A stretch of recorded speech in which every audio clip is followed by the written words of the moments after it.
Sobat Yud GKI Kanaan dimanapun kalian berada, apa kabar semuanya? Semoga semua dalam keadaan sehat dan bersukacita ya. Jumpa lagi dalam Saat Teduh bareng Yuk. Di hari Sabtu ini tanggal 4 September 2021. Adapun tema sate kita hari ini adalah ngebet banget, santai brosis.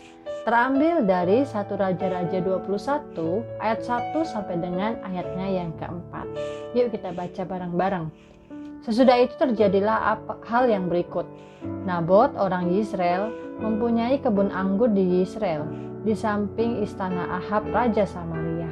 Berkatalah Ahab kepada Nabot, "Berikanlah kepadaku kebun anggurmu itu, supaya kujadikan kebun sayur, sebab letaknya dekat rumahku. Aku akan memberikan kepadamu kebun anggur yang lebih baik daripada itu sebagai gantinya. Dan jikalau engkau lebih suka, aku akan membayar harganya kepadamu dengan uang." Jawab Nabot kepada Ahab, "Kiranya Tuhan menghindarkan aku daripada memberikan milik pusaka nenek moyangku kepadamu." Lalu masuklah Ahab ke dalam istananya dengan kesal hati dan gusar karena perkataan yang dikatakan Nabot orang Yisrael itu kepadanya. "Tidak akan kuberikan kepadamu milik pusaka nenek moyangku." Maka berbaringlah ia di tempat tidurnya dan menelungkupkan mukanya dan tidak mau makan. Teman, ketika kita masih anak-anak, biasanya kita mengingini sesuatu yang dimiliki oleh teman-teman kita ya. Namun bagaimana jika keinginan anak kecil tidak dipenuhi orang tuanya? Setiap anak mempunyai tanggapan dan sikap yang berbeda-beda.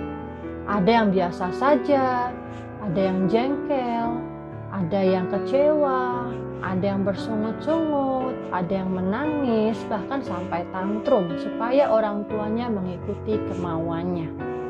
Teman, Ahab bukanlah orang yang tidak punya apa-apa, yaitu Raja Samaria. Sebagai seorang raja, ia memiliki kuasa dan kekayaan yang sangat banyak.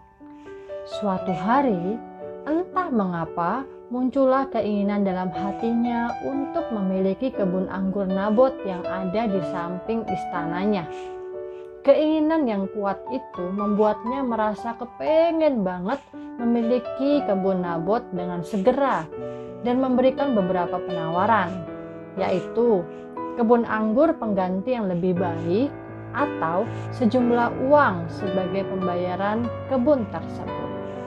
Namun, Nabot tidak ingin menyerahkan kebunnya yang merupakan milik pusaka nenek moyangnya kepada Ahab sebagai wujud ketaatannya kepada perintah Tuhan.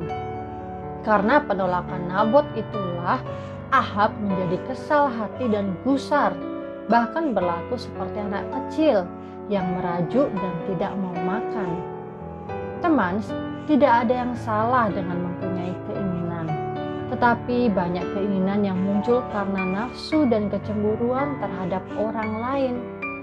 Tidak semua keinginan akan terpenuhi karena belum tentu Tuhan berkenan atau orang lain mau memenuhi keinginan tersebut. Marilah menguasai hati kita sehingga tidak terjebak oleh keinginan-keinginan yang hanya memuaskan diri sendiri. Juga bersikaplah dewasa apabila keinginan itu tidak atau belum dapat terwujud. Tuhan memberkati. Hai guys, itu tadi satu kita hari ini. Yuk mari kita sama belajar untuk menguasai hati kita agar tidak terpengaruhi oleh keinginan-keinginan yang mungkin hanya akan memuaskan diri kita saja atau bahkan bersifat sementara. Dan mari kita juga belajar untuk menjadi dewasa ketika keinginan-keinginan kita tidak terpenuhi atau belum tercapai. Nah, untuk menutup kita hari ini, yuk mari kita sama-sama berdoa. Ya Tuhan, Allah Bapa kami yang berada di surga, Tuhan, terima kasih atas berkat yang telah Kau berikan terhadap kami hari ini. Terima kasih Tuhan atas saat teduh pagi hari ini kami belajar untuk menguasai hati kami agar terhindar dari keinginan-keinginan yang mungkin hanya akan memuaskan diri kami saja atau bahkan bersifat sementara. Kami juga mau belajar dari Tuhan untuk jadi dewasa agar kami juga dapat belajar untuk tidak marah ataupun kecewa ketika keinginan-keinginan kami belum tercapai ataupun belum terwujud. Kiranya Engkau terus membentuk kami dan memberkati kami ya Tuhan. Ya dalam nama Yesus kami berdoa dan mengucap syukur. Haleluya, amin. Nah guys, jangan lupa besok kita akan ada ibadah online di channel ini. Jadi jangan lupa besok untuk ibadah ya teman-teman. Nah, hari Senin kita akan ada Saat Teduh bareng lagi di channel ini. Jangan lupa untuk bagikan materi Saat Teduh kita ke teman-teman kita yang lainnya, supaya semakin banyak orang yang mendapatkan berkat. Kalian punya pergumulan? Kalian punya pertanyaan? Yuk langsung aja DM ke Instagram kita di Youth GKI Kanaan. Dan juga dengerin podcast Youth GKI Kanaan. Nah teman-teman, jangan lupa hari ini kita akan ada Zoom Fellowship bareng jam 7 malam. Untuk linknya nanti akan di-share di grup WA ataupun grup lain teman-teman. Have a blessed weekend. Tuhan Yesus memberkati.